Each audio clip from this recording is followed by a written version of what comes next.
한 주간 평안하셨습니까? 오늘부터 저희 교회가 가정 예배와 그리고 현장 예배를 병행을 해볼까 합니다. 그래서 가정 예배를 드리기 원하시는 분들은 종전대로 가정 예배 순서지와 함께 그리고 영상 설교를 통해서 그렇게 집에서 가정 예배를 드리면 좋을 것 같고요. 그리고 현장 예배를 드리기 원하시는 분들은 방역 지침을 따라서 다들 마스크를 쓰시고 이렇게 교회 오시면요.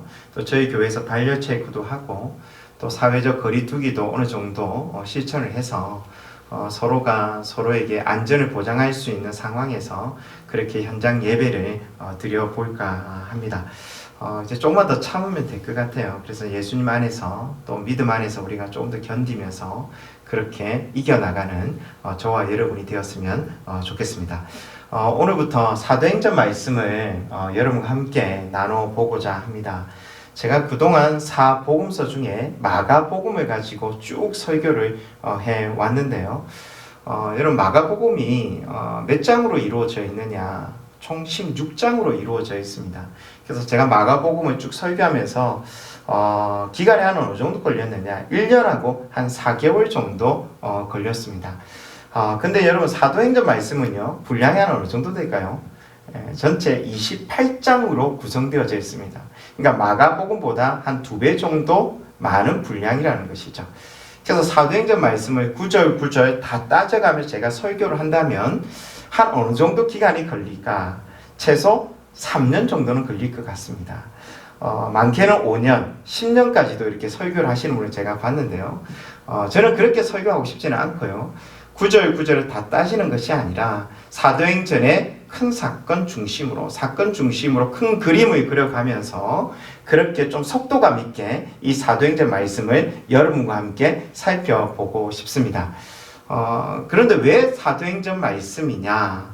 저는 개인적으로 하나님의 인도하심이라고 생각이 들어지고요. 또 한 가지 생각해 볼 것은 복음서 말씀이랑 가장 잘 연결되어지는 말씀이 바로 사도행전 말씀이라는 것이죠. 그래서 지난 주일까지 저희가 마가복음 말씀을 이렇게 쭉 다루었잖아요. 그래서 바로 연결되어지는 성경이 바로 사도행전 말씀이기 때문에 그 내용상 가장 잘 어울리는 말씀이라고 생각이 들어집니다. 제가 이제 사도행전 오늘 첫 설교이기 때문에 제가 여러분들께 질문도 자주 던질 것 같고요. 퀴즈 아닌 질문들을 이제 던질 텐데요. 한번 여러분들이 여러분의 성경 지식을 좀 다 동원해서 한번 맞춰보셔도 좋을 것 같습니다. 여러분 사도행전 말씀을 여러분 누가 기록했을까요? 사도행전 말씀을 기록한 사람이 누구일까요? 제가 좀 힌트를 좀 드리면요. 이 사람의 직업은요, 의사입니다. 의사. 그리고 역사가이기도 했고요. 그리고 사도 바울과 함께 선교지를 늘 같이 따라다녔던 동력자가 바로 이 사람이죠. 여러분 이 사람이 누굴까요? 바로 누가입니다. 누가. 근데 여러분 이 누가가 이 사도행전 말씀을 기록했는데 이 사도행전 말씀을 기록하기 전에 한 권의 성경을 더 기록했습니다. 그 성경이 여러분 뭘까요? 바로 누가복음이죠. 그래서 이 부분을 사도행전 1장 1절에서 밝혀놓고 있는데요. 제가 한번 읽어드리면요. 데오필로요. 내가 먼저 쓴 글이 뭘까요? 바로 누가가 기록했던 누가복음을 얘기하겠죠. 그래서 그 누가복음에 무엇을 다루었는지도 얘기를 쭉 하고 있는데요. 계속 읽어보면요. 내가 먼저 쓴 글에는 그 누가복음에는 무릇 예수께서 행하시며 가르치시기를 시작하신부터 그가 택하신 사도들에게 성령으로 명하시고 승천하신 날까지의 일을 기록하였노라 라고 얘기를 하고 있습니다. 그래서 누가복음을 비롯해서 사복음서, 모든 복음서에서 다루고 있는 내용이 뭐냐? 주요한 내용이 바로 뭘까요, 여러분? 예수님의 생애와 그 예수님의 역사를 다루고 있다는 것입니다. 그러니까 하나님의 아들이신 예수님께서 이 땅에 어떻게 오셨는지, 그 오심부터 시작해서 예수님께서 행하신 일, 많은 병자들을 고치셨죠. 그리고 천국 복음을 선포하셨고 맞죠, 그죠? 그리고 가장 중요한 일이 뭡니까? 결국 우리의 모든 죄를 위해서 예수님께서 십자가에 달려 죽으시고 3일 만에 그 모든 사망 권세를 깨뜨리시고 부활하신 예수님을 증언하고 있는 책이 바로 복음서 내용이죠. 그래서 복음서에 다루고 있는 내용은 예수님의 생애와 역사를 다루고 있다라는 사실입니다. 근데 여러분께 다시 질문을 던지는데요. 예수님께서 이 땅에 오셔서 하신 가장 중요한 일, 바로 예수님의 십자가와 그리고 예수님의 그 부활 사건으로 말미암아 이 땅에 이런 탄생하는 것이 뭘까요?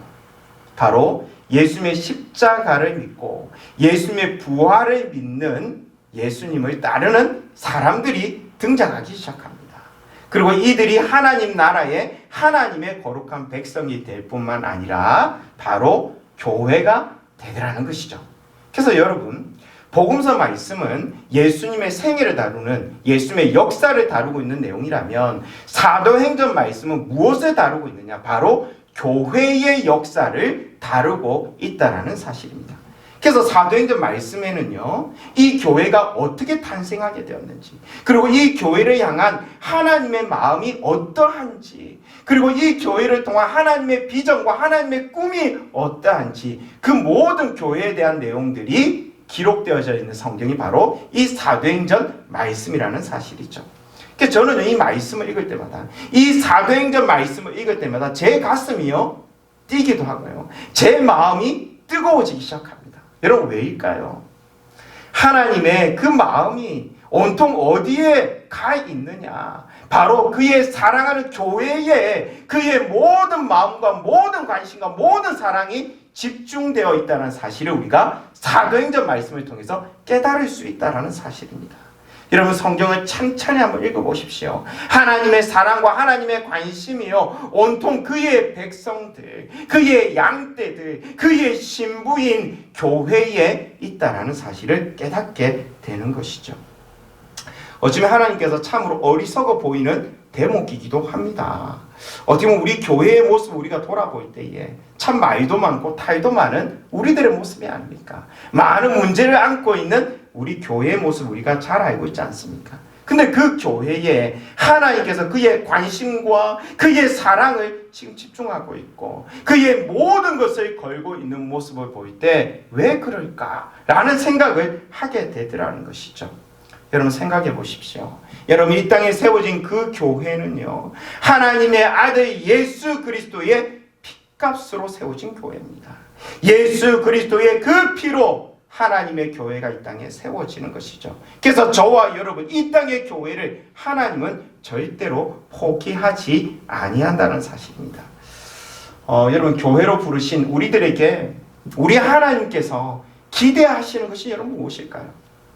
저는 생각해 볼 때요, 우리의 생각을 뛰어넘는, 우리의 상상을 초월하는, 어쩌면 우리가 할 수 없는 그것을 우리 하나님께서는 지금도 꿈꾸고 계심을 저는 믿습니다.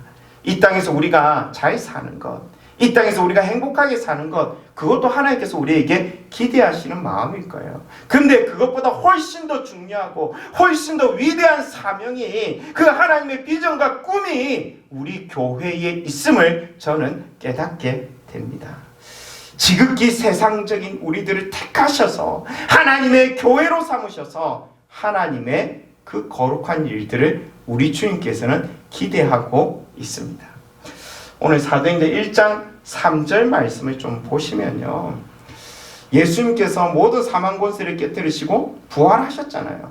근데 부활하시고 바로 하늘로 승천하셨느냐? 그럼 그렇지 않습니다.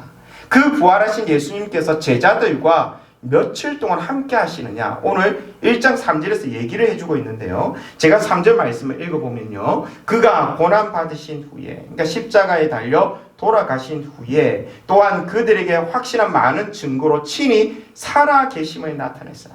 그러니까 부활을 하셨다는 것이죠. 그리고 며칠 동안요? 40일 동안 그들에게 보이시며, 그러니까 예수님의 부활, 그것을 제자들에게 40일 동안 보이셨다는 사실이죠. 그러면서 하나님의 나라의 일을 말씀하시니라 말씀하고 있습니다.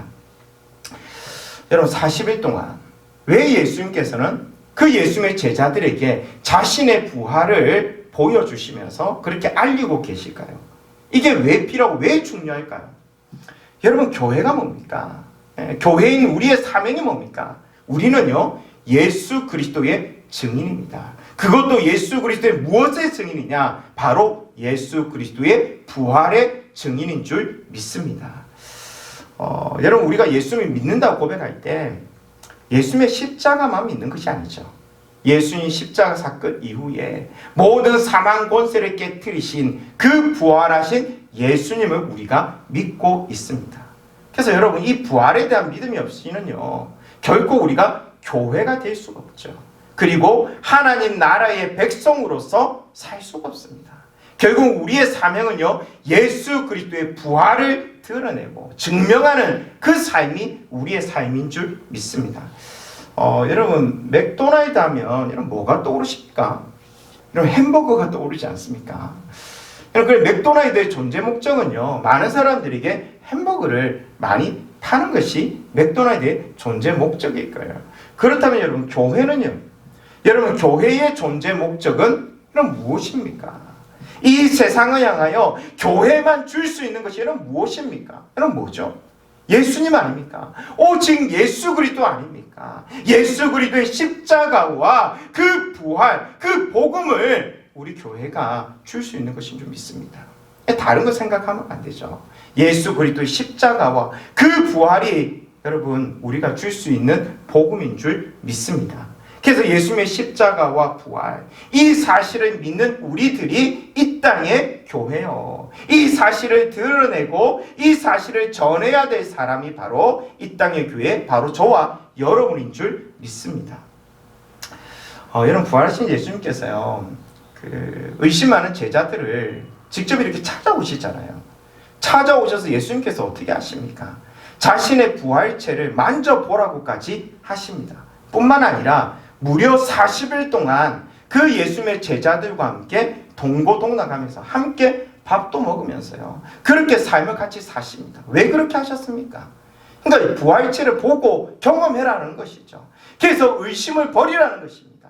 예수님께서 십자가 달려 죽으셨다가 3일 만에 부활했다는 그 사실을 확인하고 또 확인해서 그 부활의 증인으로서 세워지기를 하나님께서는, 예수님께서는 원하셨다는 사실이죠.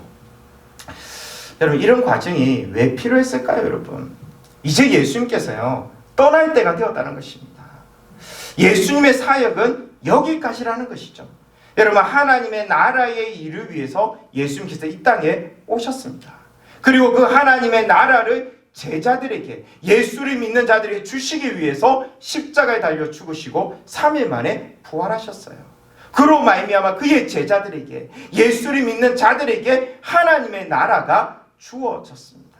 근데 이제 예수님께서 떠날 때가 되었다는 것이죠. 그럼 그렇다면 예수님께서 그동안 해오셨던 그 하나님 나라의 일을 이제 누가 감당하겠냐는 것이죠. 이 땅에 남겨진 바로 예수 그리스도를 믿는 제자들이 이 일을 이제 계승해야 된다는 것입니다. 예수 그리스도를 믿는 이 땅에 남겨진 교회가 그 사명을 이제는 감당해야 된다는 것이죠. 그래서 예수님께서는 40일 동안 그 부활의 증인으로 그 사람들을 세우기 위해서 계속해서 자신의 부활을 보여주시는 거예요. 그러면서 또 한 가지 일을 더 하시는데요. 그게 뭐냐? 사도행전 1장 3절 하반절 말씀을 다시 보시면요, 40일 동안 그들에게 보이시며 무엇을 말씀하셨느냐? 하나님 나라의 일을 말씀하시니라. 그러니까 40일 동안 그의 제자들에게 자신의 부활체를 보여주시면서 그 제자들과 나누었던 대화의 주제가 뭐였느냐? 그 중심적인 화두가 뭐였느냐? 바로 하나님의 나라의 일이었다는 것입니다. 왜 그 얘기를 하셨을까요? 바로 그 예수님의 제자들이 앞으로 이 하나님의 나라의 일을 감당해야 될 존재라는 사실을 예수님께서는 아셨기 때문이겠죠. 우리가 좀 유념해서 볼 부분이 있습니다. 여러분, 사도행전의 구조가요, 그 시작부터 그 끝이 다 하나님의 나라로 연결되어져 있습니다. 그러니까 하나님 나라에 대한 주제를 가지고 예수님께서 제자들과 대화를 하신 것으로 오늘 본문이 시작되어지는데요, 사도행전 마지막 장 마지막 구절에서도 이 하나님의 나라에 대한 언급을 하고 있다는 사실이죠. 그래서 사도행전 말씀 28장 31절 말씀을 보면요, 하나님의 나라를 전파하며 주 예수 그리스도에 관한 모든 것을 담대하게 거침없이 가르치더라. 그래서 사도행전 말씀은 그 시작도 하나님의 나라, 그 끝도 하나님의 나라를 이야기하고 있습니다. 여러분께 질문합니다. 여러분, 우리 가운데 이 하나님의 나라가 여러분 임하여 있습니까? 우리는 이 하나님의 나라를 지금 경험하고 있습니까? 그런 좀 있습니다. 우리 또한 예수 그리스도의 십자가를 믿고 그 부활을 믿기 때문에 이미 우리 가운데 하나님의 나라가 임하여 있는 줄 믿습니다. 우리가 그 하나님의 나라를 소유하였고 그 하나님의 나라의 백성이 되었고 하나님의 나라의 영원한 하나님의 자녀인 줄 믿습니다. 그런데 여러분, 제가 지금부터 던지는 질문은요, 우리가 하나님의 나라를 소유했고 그리고 하나님 나라의 백성이 되었다면 그 이후에 우리의 삶이 어때야 되느냐? 하나님 나라의 하나님의 거룩한 백성으로서 하나님 나라의 일을 우리가 감당해야 되는데 그 하나님 나라의 일이 과연 무엇이냐 말이죠. 구체적으로 하나님 나라의 일은 여러분 어떻게 하는 일입니까? 어떻게 사는 것이 하나님의 나라의 일을 감당하는 일입니까? 여러분, 예수님의 제자들도 이 부분에서 많은 오해를 가지고 여러분 있습니다. 그래서 예수님께서요, 그들에게 이미 하나님의 나라가 임해 있음에도 불구하고 그 제자들에게 40일 동안이나 이 하나님의 나라의 일들을 여러분 가르치고 있는 내용을 우리가 확인하고 있지 않습니까? 여러분, 우리 또한 이 부분을 많이 착각하고 있는 분들이 저는 많이 있다고 저는 생각합니다. 그러니까 하나님의 나라의 일을 자꾸만 교회 안 교회 일로 국한시키거나 축소시키는 사람들이 있는 것 같아요. 여러분, 교회에서 하는 모든 일들이 여러분 하나님의 나라의 일일까요? 그럼 많은 부분 그렇겠죠. 그래서 하나님께 영광 돌리고 하나님의 이름을 높이는 일이라면 다 하나님의 거룩한 일이 될 수가 있겠죠. 근데 교회에 하는 모든 일들이 다 하나님의 나라의 일이 아닐 수도 있다는 생각을 해보게 되었습니다. 가령 이런 부분들인데요. 제가 극단적인 예를 들어보면 설교자의 설교를 생각해 볼 때요. 설교자는 그 설교로 영혼을 생명으로 이끌어내고 하나님을 만나게 하고 복음을 깨닫게 하고 그렇게 구원함에 이르게 하는 그 말씀이라면 그 설교는 거룩한 하나님 나라의 일이 될 수 있습니다. 근데 여러분, 그 설교를 통해서 설교자의 생각을 주입하고 하나님의 이름을 드러내는 것이 아니라 사람의 이름을 높이는 설교라면 그 설교는 지극히 세상적인 일이요 사람의 일이 될 수 있다라는 것이죠. 요즘 제가 좀 노력하고 있는 일이 있습니다. 그게 뭐냐면 제가 좀 집에 가서 집안일을 좀 돕고자 많이 애를 쓰고 있습니다. 그동안 제가 교회 일한다고 그 핑계로 집안일을 거의 돕지를 못했습니다. 그래서 요즘 제가 집에 가서요, 좀 설거지도 좀 하려고 좀 노력을 하고 있고요. 빨래를 개는 일도 제가 조금 가끔씩 이렇게 도우려고 많이 노력을 하고 있는데요. 제가 그렇게 집안일을 도우면서 깨닫는 게 있습니다. 그게 뭐냐? 이 일도 하나님의 거룩한 일일 수 있겠구나 라는 사실을 제가 깨닫는 것이죠. 그렇게 설거지를 돕고 그렇게 빨래를 개면서요, 제가 느끼는 마음은 아내의 고충을 깨닫게 되는 것이죠. 그래서 가장 가까운 이웃인 아내와 자녀들을 내가 어떻게 섬겨야 될까? 그 모습 속에서 하나님의 사랑으로 어떻게 그들을 섬겨야 될까? 그 마음들을 제가 얻게 되는 것을 보게 되더라는 것이죠. 그래서 교회 일이든 그것이 세상에서 하는 일이든 그 모든 것이 하나님의 거룩성을 드러내고 하나님 말씀으로 하는 모든 일이라면 그 일들은요 하나님 앞에 하나님의 일이 될 수 있음을 깨닫게 되는 것이죠. 여러분, 최근에 제가 읽었던 책인데요, P31이라는 책이 있습니다.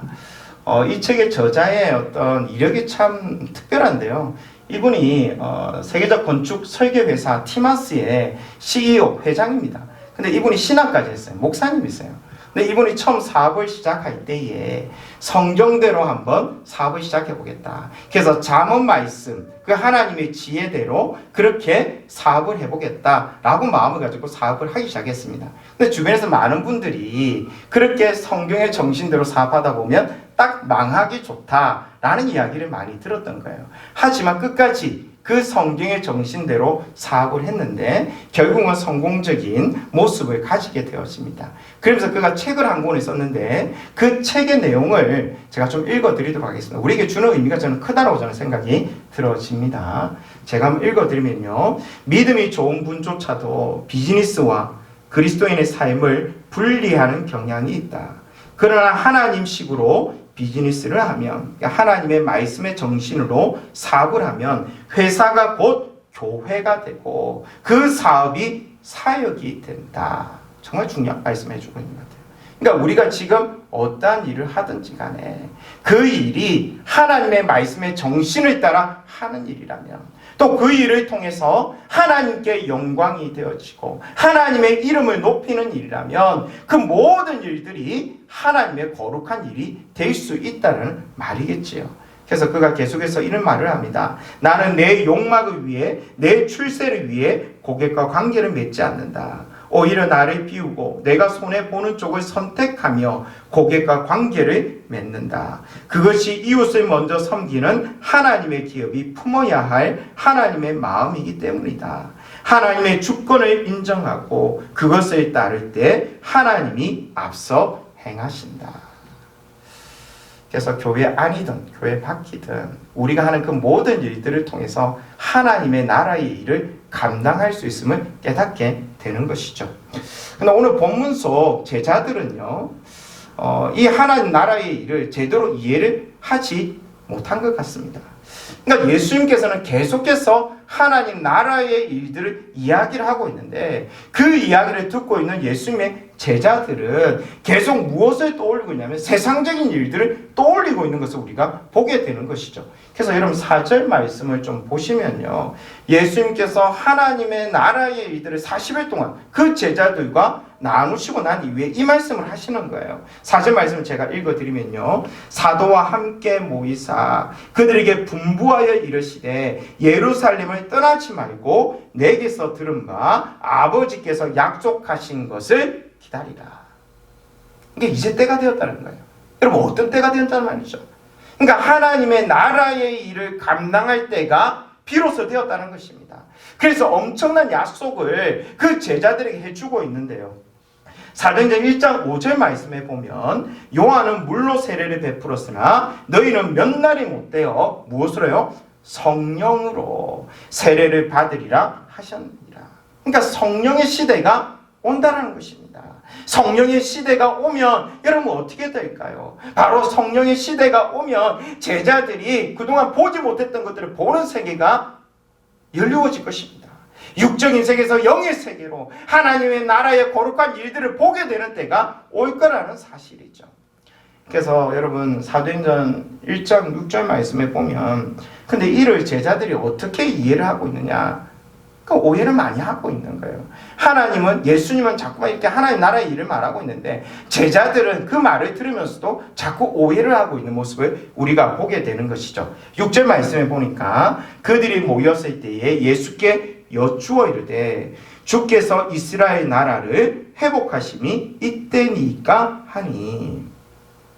그러니까 예수님은요, 계속해서 하나님 나라의 일을 이야기하고 있어요. 앞으로 이 땅에 주어질 전혀 새로운 세계, 그러니까 영원한 하나님의 나라, 그러니까 차별 없이 모든 열방과 모든 민족과 모든 나라에 하나님의 나라가 임하여 영원한 세계를 바라보고 계시는데 제자들은 자꾸만 그 하나님의 나라의 일들을 보지 못하고 자기 안에 갇혀있는, 그래서 어떻게 보면 자기 나라만 바라보는, 그래서 이스라엘에 국한되어진 지극히 정치적이고 지극히 육적인 해석을 하고 있는 제자들의 모습을 우리가 보게 되더라는 것이죠. 제자들의 질문은 이런 겁니다. 이스라엘의 회복이 이때니까. 예수님, 우리나라가 이제 독립합니까? 예수님, 우리나라가 이제 그 로마를 이겨내고 이 땅을 다스리는 나라가 되겠습니까? 지금 그 질문을 지금 하고 있는 것이죠. 그러니까 완전한 착각이죠. 이스라엘의 독립을, 그리고 이스라엘의 회복을 지금 하나님의 나라의 일로 그들은 생각하고 있습니다.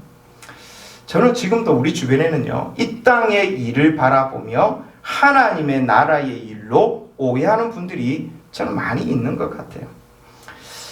제자들의 이런 엉뚱한 질문에 예수님께서는 어떻게 대답하시느냐, 어떻게 반응하시느냐, 정말 대수롭지 않게 여기십니다. 야단도 치지 않으세요. 그들의 잘못된 생각을 고치려고 하지도 않는 예수님의 모습을 보는 것이죠. 왜일까요, 여러분? 때가 되면 이들이 깨달을 때가 있다는 거예요. 때가 되면 이들이 알 때가 있다는 것입니다. 그때가 언제냐? 성령이 그들에게 임하시면, 성령이 충만함이 그들에게 임하면 그들의 눈을 여시고 세상의 것이 아니라 하늘의 것을 보는 역사가 일어날 거라는 사실을 예수님께서 아시는 것이죠. 그래서 사도행전 1장 7절 말씀에 보니까 이르시되 때와 시기는 아버지께서 자기의 권한에 두셨으니 너희가 알 바 아니요. 그러니까 엉뚱한 것에 신경 쓰지 마라. 내가 분부한 것을 그냥 기다려라. 그 얘기를 하시는 것 같아요.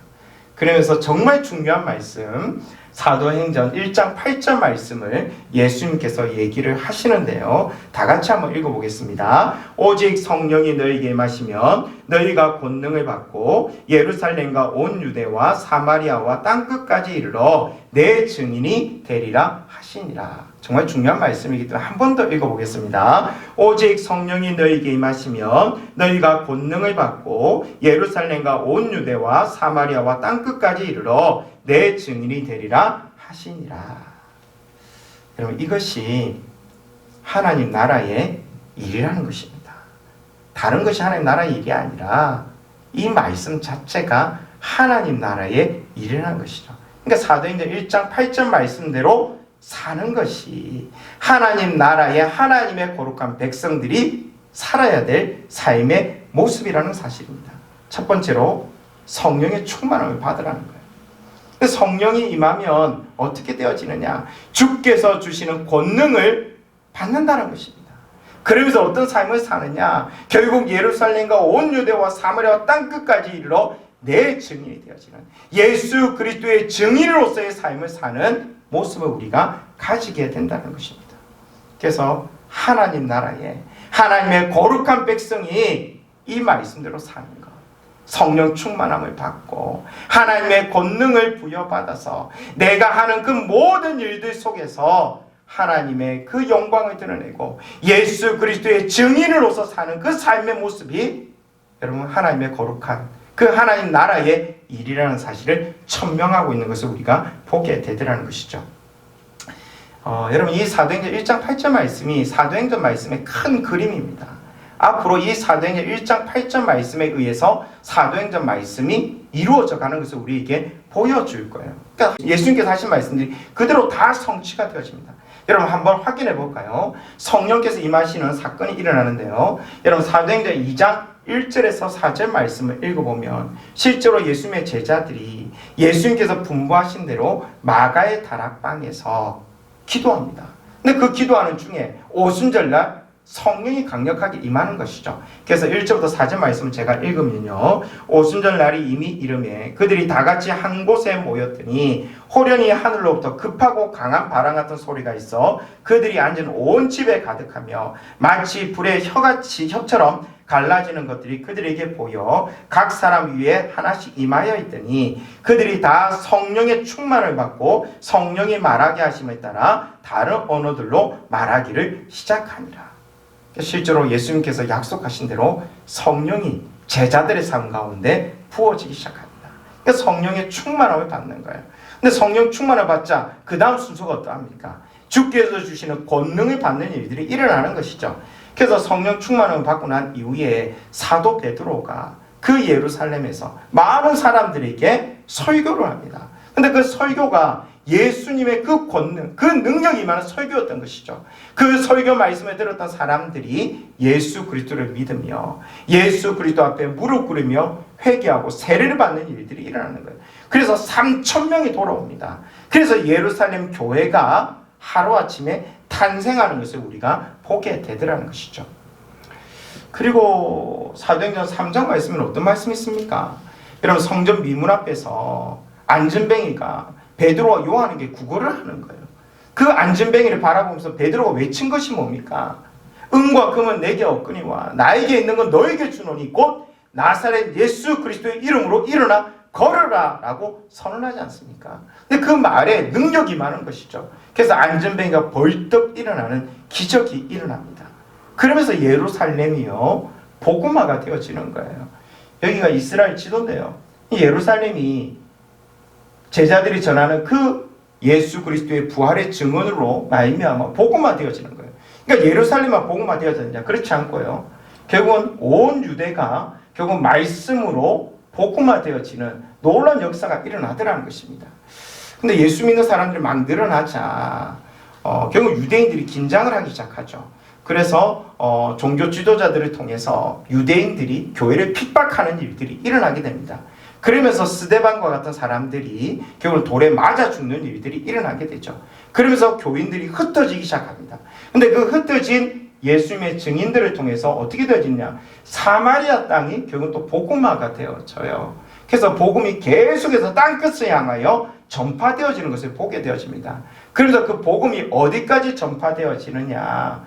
저 수리아의 안디옥까지 복음이 전파되어집니다. 그래서 그곳에 최초의 이방인 교회가 세워지는 거예요. 그 교회 이름이 뭐냐? 안디옥 교회가 탄생을 하기 시작되는 것이죠. 근데 여러분, 그 안디옥 교회에서 최초의 선교사를 이후에 파송을 하는데요, 그 선교사들이 누구냐? 사도 바울과 바나바입니다. 그래서 바울과 바나바가 선교를 떠나면서 복음이 땅끝을 향해서 나아가는 것이죠. 그래서 구브로가 복음화되어지고 저 갈라디아 지역들이 복음화되어지고 교회들이 탄생합니다. 그리고 2차 선교 여행 때는 저 마게도냐 지역이 복음화되어지죠. 교회들이 막 생겨납니다. 그리고 3차 선교 여행 때는 에베소를 필두로 하여 아시아 지역이 복음화되어지는 거예요. 그러면서 저 로마까지 복음이 전파되어지는 과정들을 우리가 보게 되더라는 것입니다. 결국 사도행전 1장 8절 말씀대로 그대로 이루어지는 거예요. 우리 다시 한번 사도행전 1장 8절 말씀을 읽겠습니다. 오직 성령이 너희에게 임하시면 너희가 권능을 받고 예루살렘과 온 유대와 사마리아와 땅끝까지 이르러 내 증인이 되리라 하시니라. 결국 하나님의 나라의 일들이 이루어지는 과정들을 우리에게 보여주고 있습니다. 그러니까 모든 민족, 모든 나라, 모든 열방 가운데 예수 그리스도의 복음이 편만하게 흘러가고 있는 과정들을 우리에게 보여주더라는 거예요. 그래서 이 땅에 세워진 그 교회를 통해서 하나님께서는 그 복음을 전파하시는 겁니다. 예루살렘 교회를 사용하시고 그 안디옥 교회를 사용하시고 그 교회의 지도자들이 베드로와 바울과 바나바를 사용하셔서 그렇게 하나님의 나라의 일들을 이루어가는 과정들을 우리에게 보여주고 있습니다. 그래서 여러분께 마지막으로 던지는 질문은요, 우리는 지금도 그 하나님 나라의 일들을 감당하고 있느냐? 제가 이번 코로나19 사태를 맞이하고 경험하면서 제가 보고 느낀 우리 교회, 이상나눔교회의 모습이었다 하냐, 저는 정말 아름다운 모습을 제가 보게 되었습니다.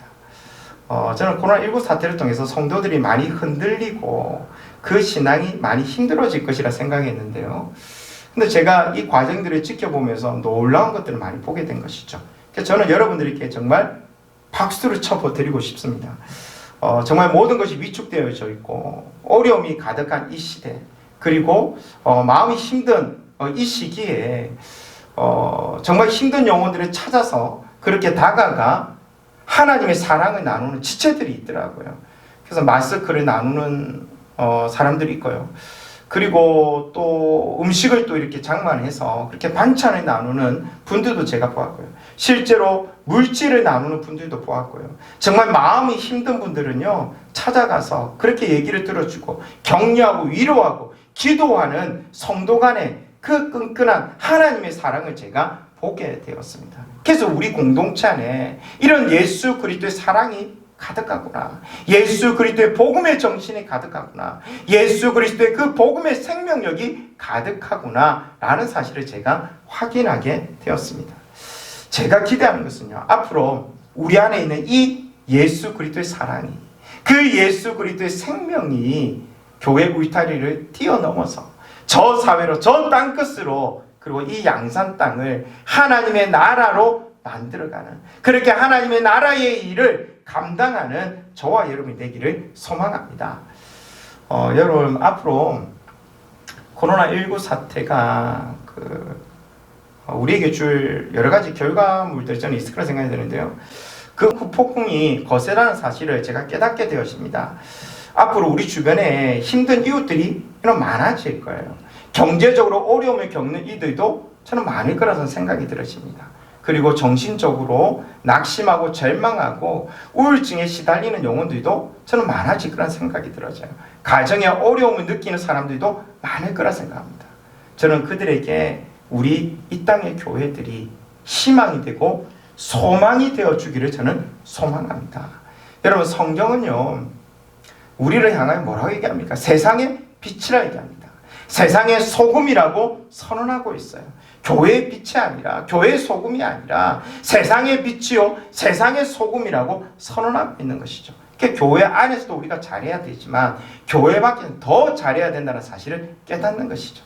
정말 힘든 영혼들, 그 힘든 이웃들에게 좋은 이웃으로 다가가는 저와 여러분이 되었으면 좋겠고, 우리가 가지고 있는 그 예수 그리스도의 사랑, 그 예수 그리스도의 복음의 그 증인으로서의 삶을 살아가는 저와 여러분이 되었으면 좋겠습니다. 여러분, 우리의 인생도 그렇지 않습니까? 여러분, 우리의 인생에 그 해답도 우리 주님께 있었잖아요.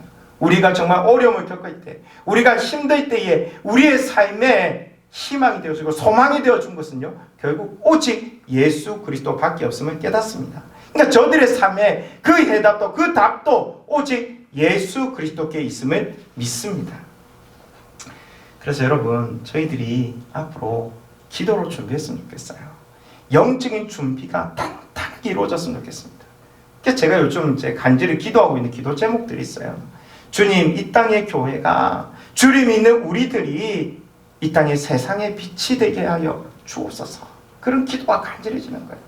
예루살렘 교회를 사용했던 것처럼, 저 안디옥 교회를 사용했던 것처럼 저희 교회를 주님의 도구로 사용해 주십시오.